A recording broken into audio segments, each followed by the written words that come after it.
ہم ختم نبوت پر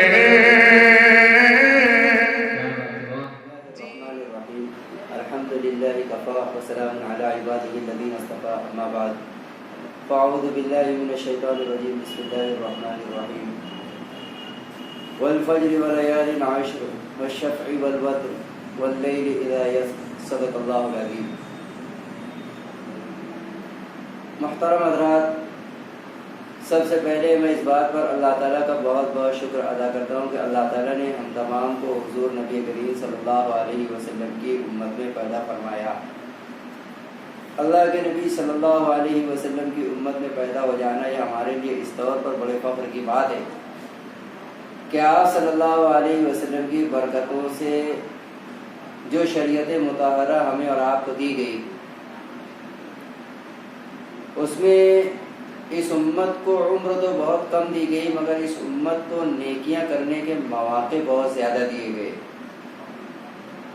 سابقہ امتوں کی عمریں بہت زیادہ تھی، مگر ان کے یہاں نیکیوں کے مواقع اتنے زیادہ نہیں تھے، جبکہ امت محمدیہ صلی اللہ علیہ وسلم کو جو شریعت دی گئی اس میں نیکیوں کے مواقع بہت زیادہ دیے گئے، جیسے رمضان المبارک ہے، شب قدر ہے، شب برات ہے، محرم الحرام ہے، اور اسی طریقے سے بہت سے مواقع ہیں۔ انہی مواقع میں سے ایک موقع ذی الحجہ کی 10 راتوں کا ہے۔ یہ عشرہ جو ہمارے اور آپ کے سنوں سے گزر رہا ہے، حقیقت میں اس میں اللہ تعالیٰ نے ہمارے لیے بہت ساری اہمیت کی حامل چیزیں اور بہت اہم ترین مواقع ہمیں نصیب فرمائے ہیں۔ یہ جو آیات کریمہ اس وقت آپ لوگوں کے سامنے تلاوت کی گئی، اللہ تعالیٰ نے ان آیات کریمہ کے اندر انہی چیزوں کو بیان فرمایا۔ اس میں سب سے پہلی چیز ہے والفجر۔ اس سے مراد کیا ہے؟ اس سے مراد عید الاضحیٰ کی فجر کی نماز مراد ہے۔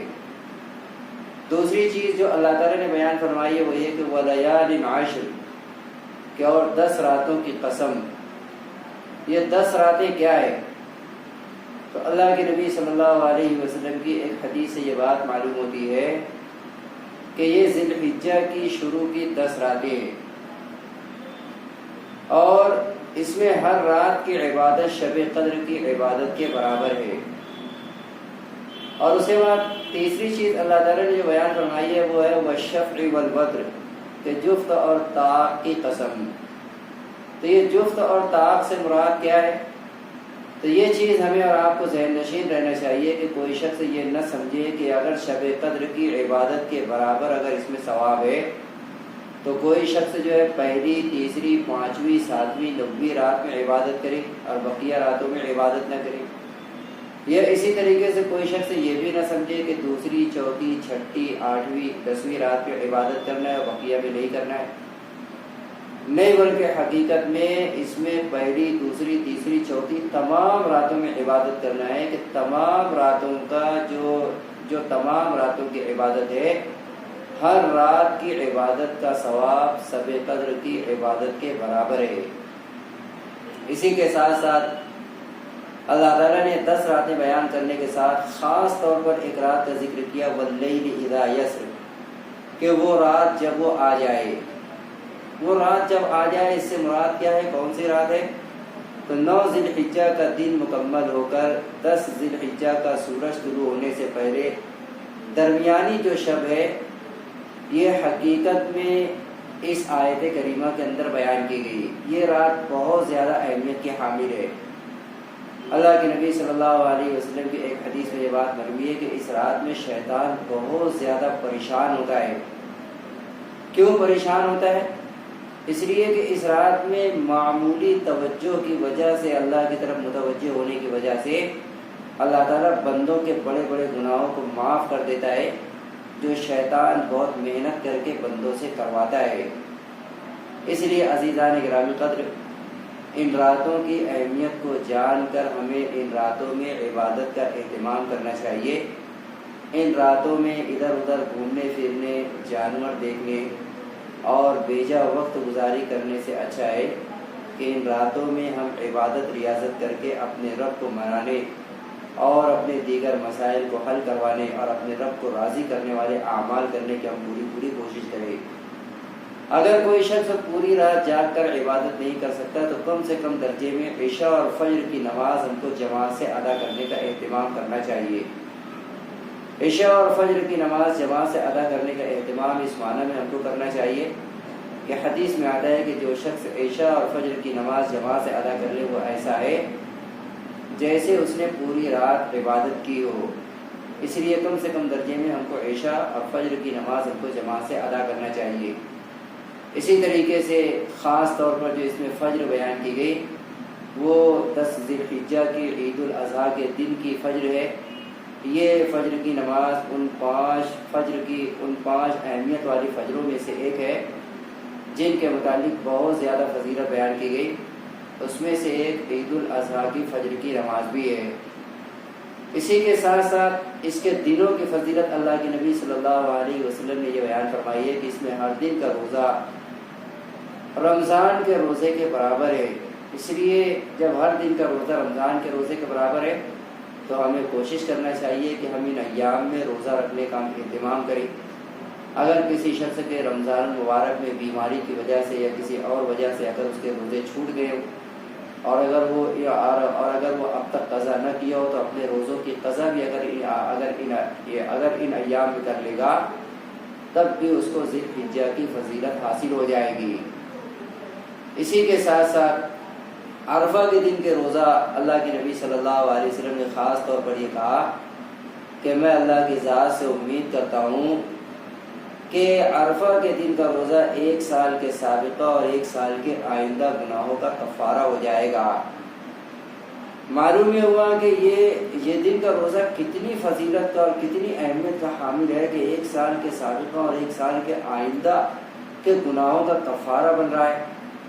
تو ہمیں اس دن کے روزے کا بہت خاص طور پر ہم کو اہتمام کرنا چاہیے، مگر اس نیت سے نہیں کہ اب ہم آئندہ سال صرف گناہ ہی کریں گے، نہیں بلکہ ہم جو ہے اس کی فضیلت کے مد نظر ہم اس دن ہم روزے کا ہم اہتمام کریں اور اس نیت سے ہم روزہ رکھیں کہ اللہ کے نبی صلی اللہ علیہ وسلم نے اس کی بڑی فضیلت بیان فرمائی ہے۔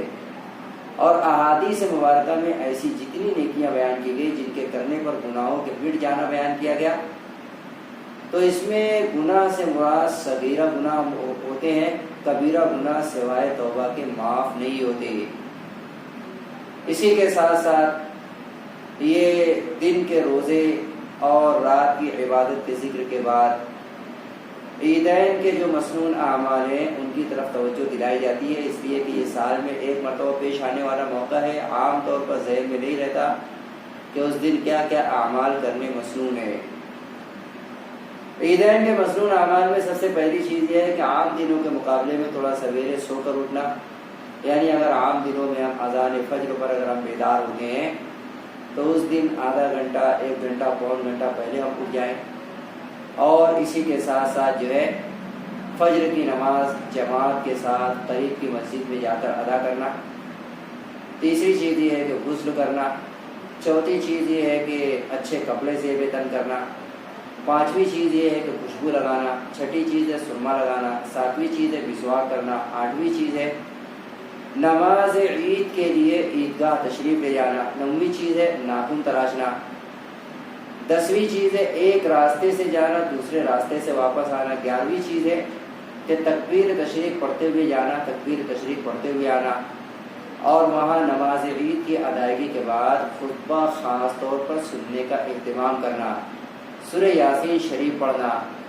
عید الفطر میں صرف اتنا فرق ہے کہ کوئی میٹھی چیز کھا کر جانا، اور عید الاضحیٰ میں جس کے یہاں قربانی ہو رہی ہو اگر خود اس کے نام کی قربانی ہونا ہے، اس کی طرف سے اگر جو قربانی اگر ہونا ہے تو وہ کچھ کھائے بغیر جائے، اور واپس آنے کے بعد جانور ذبح ہونے کے بعد وہ اپنے جانور کے گوشت سے ہی جو ہے اس دن کے کھانے کا اہتمام کرے اور آغاز کرے۔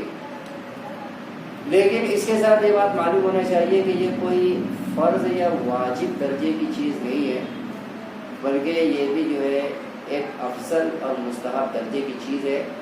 اگر کوئی شخص اس سے پہلے بھی اگر کچھ کھا پی رہے تو اس پر کسی طریقے کا کوئی گناہ نہیں ہے۔